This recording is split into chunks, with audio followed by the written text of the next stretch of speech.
Today, we're going to be continuing with the top 10 strongest series with the top 10 strongest ghost types. I put together this list taking a lot of things into account, and I feel we have a great mix of regular Pokemon, mythicals, and legendaries here that really help bring out the best of the ghost types. This is a pretty limited typing in the grand scheme of things, so let's just get right into things and see what this top 10 has in store. Don't be scared, although it does look like there's something behind you.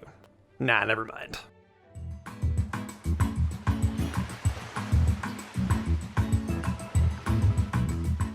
We're going to start off this ranking with the 10th strongest ghost type, and in my opinion, that has got to be the regular form of Hoopa. It's crazy to think Hoopa was both on the psychic and dark type top 10s before this, and now with the confined form, it managed to shadow sneak its way here on the top 10 for ghost types. Hoopa's a pretty good Pokemon in this form, though I'd say it isn't as good as it ends up when it's unbound. That being said, there are some things you could say that the confined Hoopa does better. It has the same amount of weaknesses as Hoopa unbound, but it also has more resistances and has more typings it's immune to. It's got some great stats even still, with 150 in special attack and 130 in special defense, along with 110 attack and 80 base HP, though the rest isn't super great unfortunately. That 150 special attack is the highest among all the mythicals except from Deoxys, and of course Hoopa Unbound itself, so that isn't really anything to turn your nose at. It's got great ghost type moves like Phantom Force and Shadow Ball, and of course its signature move Hyperspace Hole. Hoopa may not have the most impressive speed or physical defense, but as a mythical Pokemon, it's really darn good on the special side.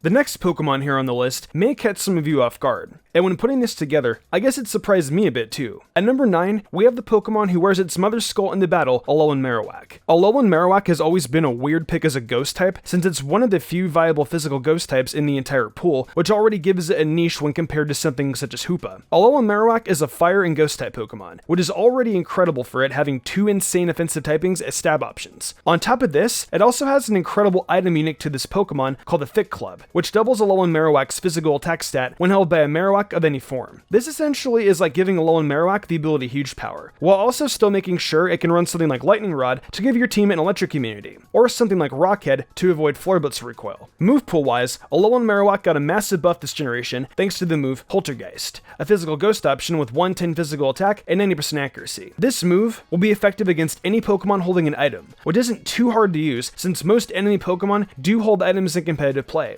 Alolan Marowak is one of the few ghost options that can truly take advantage of such a move, as most ghosts are specially offensive. In tandem with Boomerang and Flare Blitz, this Mon is a nightmare to switch in on. You really don't need any other coverage options, so your last move can go to something such as Stealth Rocks to support your team with hazards, or you can opt for something such as Toxic, Will-O-Wisp, or even Swords Dance. If it wasn't for the abysmal base 45 speed, this Pokemon would be higher on the list, I feel.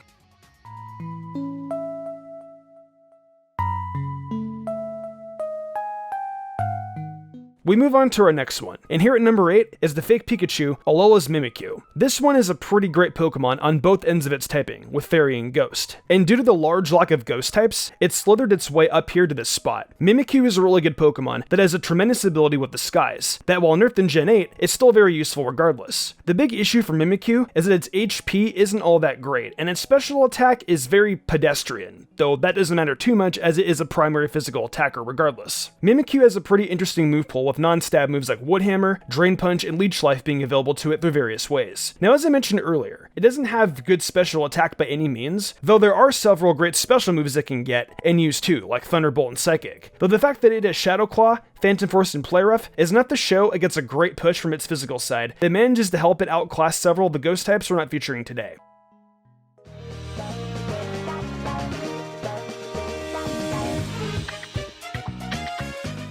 Coming in at number 7 is a Pokemon from Sword and Shield, one of my personal favorites, Dragapol. You guys know just how good Dragapol can be in-game, and competitively, it's definitely found itself a spot on quite a few teams. Dragapol is one of the fastest Pokemon in the meta, and definitely one of the fastest Pokemon actually available in Sword and Shield. The fact that it's a Dragon ghost typing is really cool, and albeit there are some weaknesses that get added on because of the ghost typing, that doesn't change the fact that it's a good typing that a Pokemon like Giratina hasn't taken advantage of in the past. Also, on top of having such a fantastic speed stat, that, its physical attack is pretty good too at 120 base, and that opens it up to have some great possible movesets. There's one that is particularly good, being Hex, Will-O-Wisp, Draco-Meteor, and U-Turn, thus proving that even though its attack is better than its special attack, it's a smart move to run it as something like a mixed attacker. Its speed is a huge part of why it's here on the list, but it's incredibly versatile in battle as well, and that definitely can go a long way in the world of Dragon and Ghost types, where so few actually end up with meta-breaking speed stats.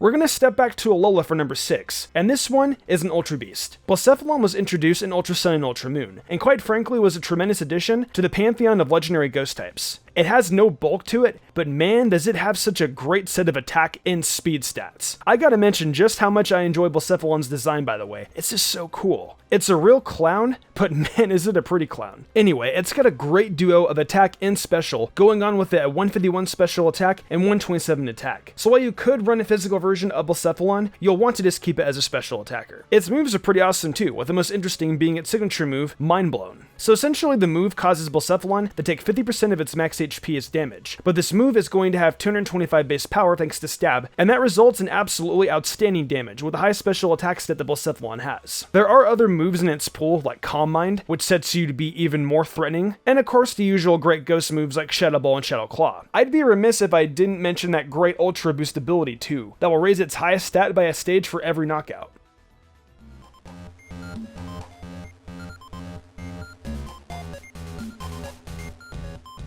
Alright, this next one could have been higher on the list if not for recent stat changes it's had to deal with. Aegislash was really good when it first came out in Generation 6, and it quickly found itself in the Ubers tier, due to just how great its typing was combined with the awesome ability of Stance Change. Now with Stance Change, you'll really only be able to get a usage out of it by taking advantage of Aegislash's signature move King Shield. When switching between the two, Aegislash will go from having 150 in both defenses to 150 in both attack stats, and that is in a way very broken. Though still, I only have it here at number 5, as I personally believe there are 4 Pokemon of the Ghost typing that are even better. Aegislash saw a dip in stats for the 8th generation, dropping to 140 base in its attacks and defense. That hurt it a little bit, but those are still some incredible stats. If an Aegislash is running King Shield with moves like Gyro Ball, Shadow Sneak, and Shadow Claw for instance, it's going to have a real good time wrecking the opponent in a battle with its fantastic typing. Plus, not for nothing, but running a Doublade with an Eviolite is also really good too, and proves that the whole line has something to offer in battle. Aegislash is really good, and if not for the next 4 Pokemon, it could have very well been at the top of things.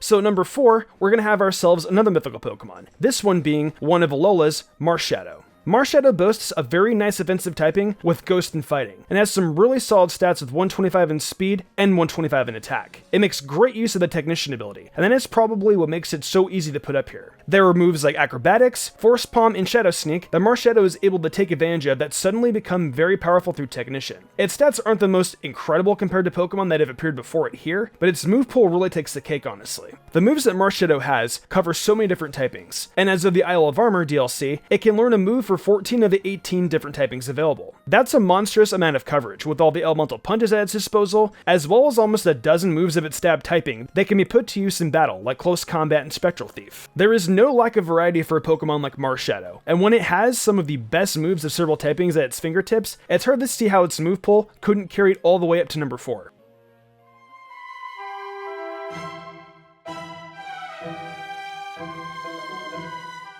Man, we've managed to come this far without even talking about the first gen, and there's obviously a reason for that. Like I said before, this is an incredibly limited typing that just doesn't have a ton of Pokemon in it. There's no better place to look for an example of this than the first generation in Gengar, who was at one point the only ghost Pokemon that existed. It's incredible to think that for a long time, Gengar was definitely the best ghost type Pokemon that existed, and until recently, it was still ahead of some legendaries. But when it lost Levitate as an ability, some of its greatness was taken away. Though even without Levitate, you still have a Pokemon that has one of the most aggravating Megas of all time. That Mega Gengar was so good that with Shadow Tag, it would lock you in and Parasong you away like it was nothing. Its stats were nuts too, with 170 special attack and 130 speed. And while that's crazy, regular Gengar isn't that far off either, with 130 special attack and 110 speed. It's a great Pokemon with moves like Shadow Ball and Sludge Bomb that take massive advantage of its stab, and quite frankly, there's a reason why Gengar was the king of ghosts for generations. It's so dang good, you guys, even after taking the hits it has.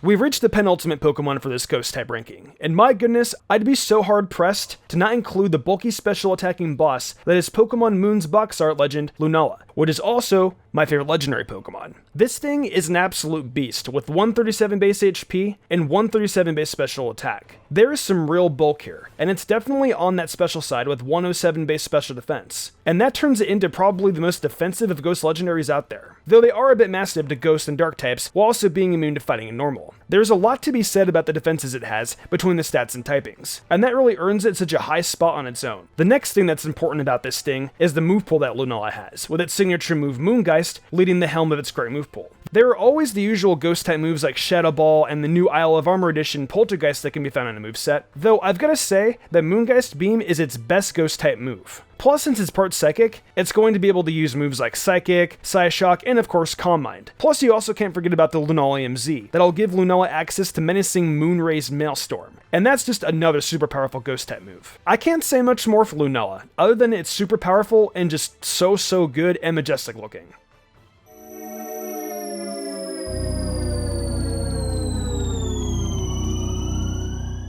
Now, it's time for us to talk about the strongest Ghost type Pokemon out there. We have to step into the Distortion world for this one, because I'm of course talking about the master of it, Giratina. Giratina graced the cover of the last true third version title that the Pokemon franchise has actually seen with Platinum. Giratina is an incredibly balanced bulky Pokemon with two forms that either serve as a bigger defense or attack. In its Ultra form, it is more of a defensive Pokemon with 120 in its defenses and 100 in its attack ones. And then in the Origin form, it is swapped to be 100 in defenses and 120 in attacks. The one major thing that stays the same in both is that massive 150 HP stat that definitely makes it the bulkiest of all Ghost types. The bulk isn't the only great thing about Giratina though, as while it has several weaknesses to a few typings, it is loaded down with immunities and resistances that help it maintain its great defense. Its signature move Shadow Force is great in that Giratina will disappear while using it, meaning it can't actually be hit by any of the opponent's moves. The other great thing about it is that it's going to be hitting Pokemon even if they use protection moves, so it could turn into a great counter for some Pokemon like Aegislash. It's got the same myriad of Ghost type moves we've already spoken about, as well as some Dragon type moves that are great as well. Giratina is just a fantastic Pokemon that definitely deserves to be called the strongest Ghost type.